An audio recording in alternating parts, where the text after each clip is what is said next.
Assalamualaikum warahmatullahi wabarakatuh. Perkenalkan, nama saya Raffi Anggara dengan 10.311.24.00252. Kali ini saya akan menjelaskan tentang codingan dosen pada bahasa Java. Eh, pada program ini kita membuat yaitu dua kelas, yaitu kode kelas dosen serta main. Oke, yang pertama kita menginisiasikan variabel NIP, nama dosen, prodi, serta lama mengajar.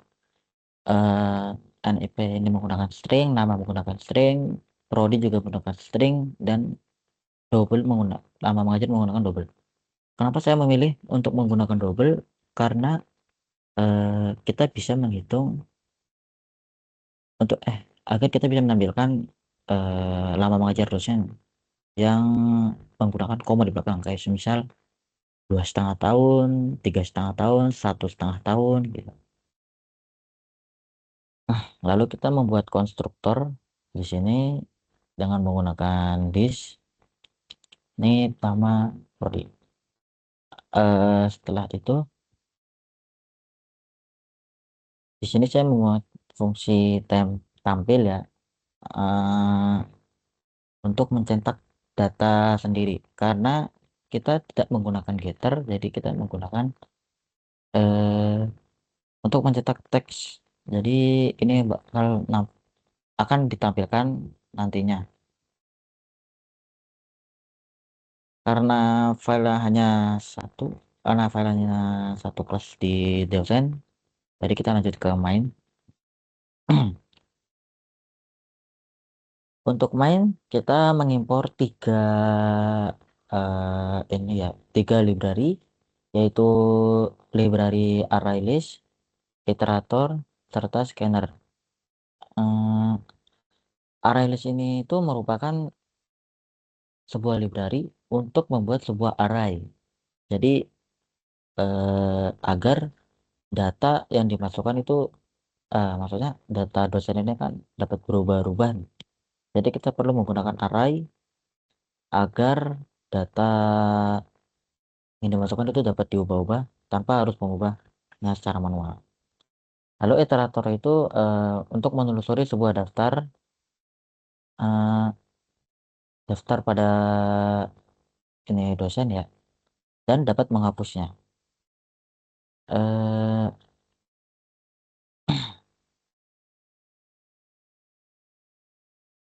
jadi kayak semisal iterator itu, eh, jika kita menghapus array nih misal, itu maka tidak bisa karena di twin, karena tidak diperbolehkan oleh iterator ya. Setelah itu lanjutnya itu scanner, yaitu sebuah library untuk agar user dapat menginput sebuah inputan gitu. Jadi program dapat menerima inputan dari user. Oke, lanjut. Setelah main, hmm, static array list ini merupakan array list yang berisi dosen. Jadi hanya kode bertipe dosen sajalah, yang dari dosen sajalah yang hanya bisa masuk ke array ini. Soalnya enggak. Kita menginisiasikan new array list karena em, jika tidak menginisiasikan array list itu nanti array ini akan bersifat null. Jadi isinya itu ada isi tetapi isinya itu null. Jadi ketika ingin menambahkan data, maka akan terjadi error. Oleh karena itu kita menginisiasikan array list ini sebagai new. Selanjutnya ada scanner, yaitu untuk menerima inputan pada user ya. Public static void main string arguments. Pertama-tama kita akan menginisiasikan data awal, yaitu di sini sebanyak 3 data, yaitu Andi, Budi, serta Citra, dengan prodi dan nama mengajar.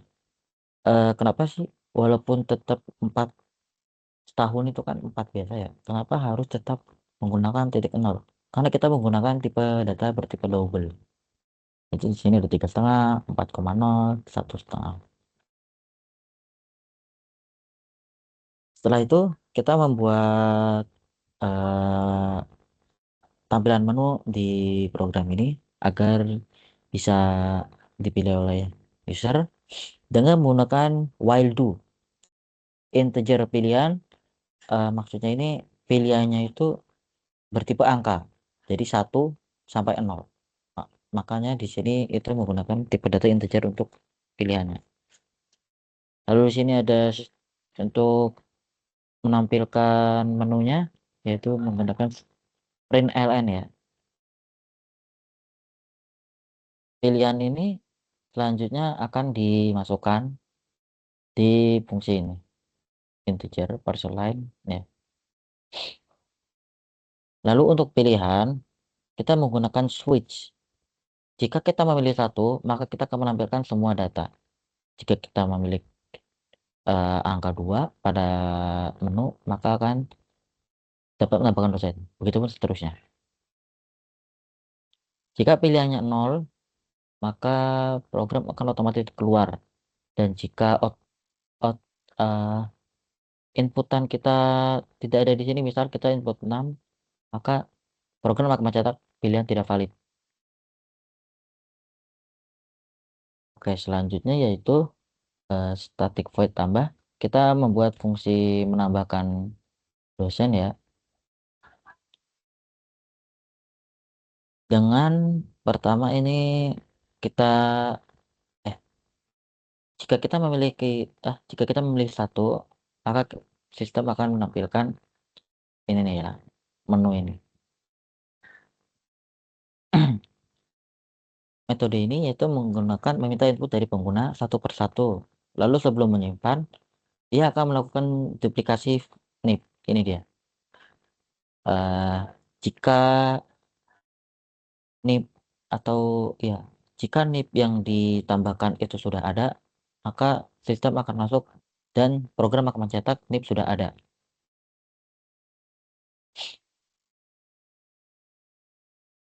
Lalu jika semisal NIP itu tidak ada atau belum ada, maka program akan mencetak ini list add new dosen, lalu program akan menampilkan dosen berhasil ditambahkan.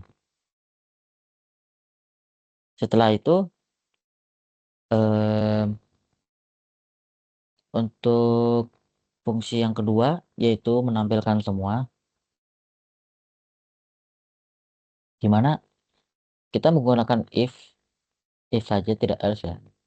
Jika list tersebut kosong, maka program akan menampilkan data kosong.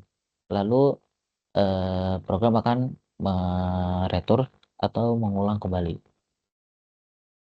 Tetapi jika data itu sudah ada, maka program akan menampilkan daftar dosen beserta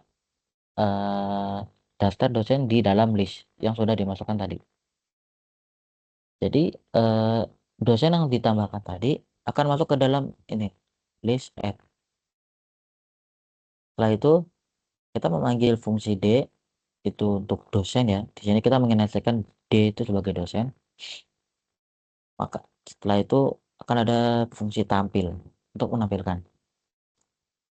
Setelah itu kita dapat di program ini juga ada fungsi read, yaitu mencari berdasarkan kode NIP dosen ya. Yaitu program pertama akan mencatat masukan NIP dosen, dan ini yaitu untuk SC. SC ini itu scanner, jadi inputan itu ada di kode ini. Jadi masukkan NIP dosen, terus kita mengetik di sini untuk mencari. Jadi SC next line ini maksudnya itu sebuah kode agar user dapat berinteraksi ya dengan program. Gitu. Lalu kita menginisiasikan dosen itu sebagai D di dalam list. Kita menggunakan if jika NIP dosen itu ada di kode dosen, ya jadi maksudnya jika NIP yang dicari itu ada di list kode dosen ini, maka program akan menampilkan dosen yang ada gitu. Tapi jika dosen tidak ada, maka program akan menampilkan dosen tidak ditemukan. Selanjutnya program ini juga dapat mengupdate data pada eh, pro- data pada dosen. Static void update. Di sini void update itu maksudnya nama fungsinya. Pertama, program akan menampilkan masukan kode dosen yang akan diupdate. Lalu sc string dosen ke rectangle. Nah, ini sebagai inputannya. Kita sama-sama masih menggunakan kode dosennya itu NIP ya. For dosen dlist, kita menunjukkan dosen itu sebagai D di dalam list. Jika NIP yang dicari ada pada list kode dosen, maka program akan menampilkan sebuah menu ini nih. Sistem layout nama baru dan nama SCNX line itu kita bisa menginput nama baru, mata kuliah baru, lama mengajar yang baru, dan program akan menampilkan sistem outprint line data berhasil update. Lalu program akan mereturn kembali. Tetapi jika kode dosen yang dicari itu ternyata tidak ada, maka program akan menampilkan sistem outprint line dosen tidak ditemukan. Selanjutnya pada fungsi yang terakhir, yaitu kita dapat menghapus dosen yang ada di list. Pertama, program akan menampilkan masukan NIP yang akan dihapus. Jadi kita memasukkan kode dosen terlebih dahulu di sini ya, string NIP SCNX line. Pada fungsi delete ini kita menggunakan iterator ya. Itu karena eh, dalam bahasa Java tidak boleh menghapus elemen dari sebuah koleksi saat koleksi itu sedang ditelusuri dengan for each, karena dapat melanggar aturan dan yang akan menyebabkan error pada kode. Eh, Iterator dosen ini maksudnya agar data yang dihapus atau dosen yang dihapus itu melalui iterator. Jadi bukan penghapusan ini bukan melalui langsung ke dosen, ke list dosen, tapi melalui iterator terlebih dahulu. Sehingga iterator dapat mengetahui persis apa yang terjadi dan tidak bingung. Lalu untuk cara kerja hashnext ini, itu hashnext akan memeriksa apakah masih ada elemen berikutnya atau tidak yang ingin dihapus. Eh, Lalu untuk next ini untuk mengambil elemen yang akan dihapus, dan jika NIP itu cocok, ini ya, jika NIP itu cocok, NIP equals NIP, maka data akan langsung terhapus melalui iterator. Jika sudah, program akan menampilkan dosen berhasil dihapus serta meretur. Tetapi jika next ini mencari eh, dosen yang akan dihapus itu tidak ada, maka si next ini akan langsung mengeluarkan program ini. Sistem out line dosen tidak ditemukan. Kita langsung main saja. Kita coba.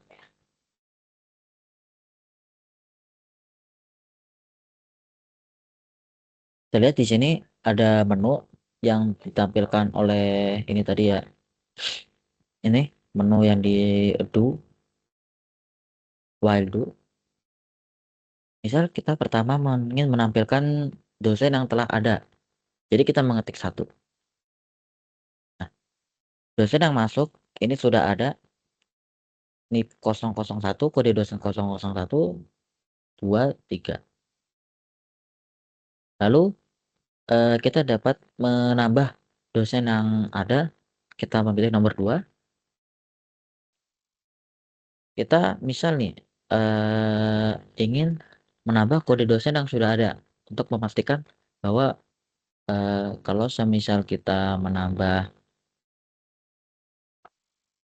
kalau kita misal menambah dosen yang udah ada itu, maka NIP sudah ada.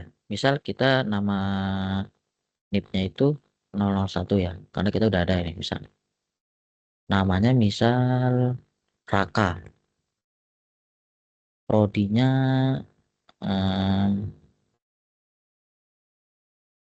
elektro ya, elektro, lama mengajar 5 tahun, jadi kita bisa 5 aja.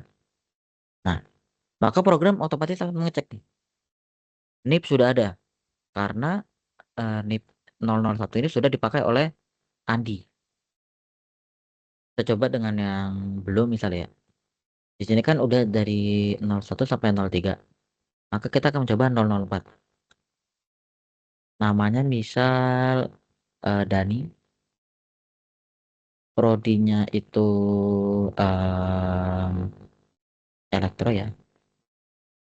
Elektro. Lama mengajar itu 2,5. Terus kita akan menampilkan dulu apakah data yang dimasukkan itu sudah masuk. Dan ada ya. Dani, Prodi Elektro, lama mengajar 2,5 tahun.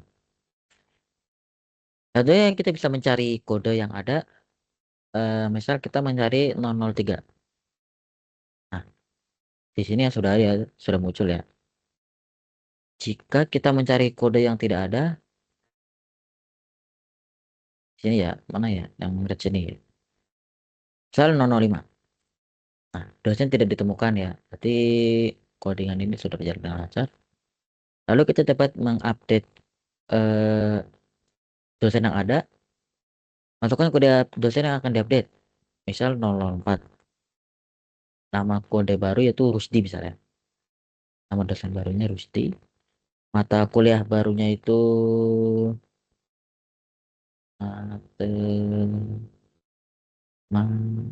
ini prodi ya. Prodinya itu informatika.